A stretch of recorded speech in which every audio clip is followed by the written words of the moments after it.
Customer যখন পুরনো হয় তখন কিন্তু তার একটু এক্সপেকটেশনটাও বেশি হয়, প্লাস ভরসাটাও বেশি হয়।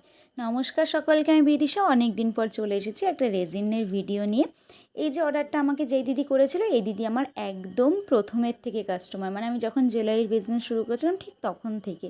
দিদি আমাকে বলেছিল, তুই এরকম দুটো লেটার দিয়ে আমাকে একটা নেম স্ট্যান্ড বানিয়ে দিস, এক্সপেরিমেন্ট তুই তোর মতন কর, আমার কোনো রকম রিকোয়ারমেন্ট নেই, শুধু সুন্দর হলেই হলো।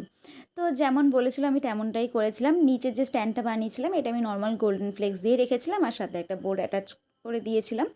আর নেম যে লেটারগুলো ছিল সেগুলো এরকম কিছু ফ্লাওয়ার দিয়ে ডিজাইন করেছিলাম, একদম সিম্পলের মধ্যে রেখেছিলাম, বাট খুব সুন্দর লাগছিলো। আর মাঝে একটা লাভ দিয়েছিলাম স্টোন দিয়ে।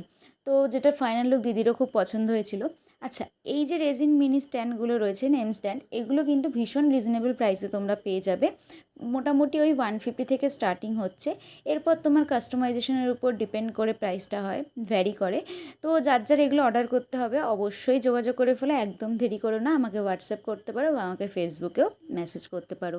তো এই ছিল হচ্ছে এই স্ট্যান্ডটার একদম ফাইনাল লুক, যেটা আমার ভীষণ পছন্দ হয়েছে, আর কাস্টমার তো হয়েইছে।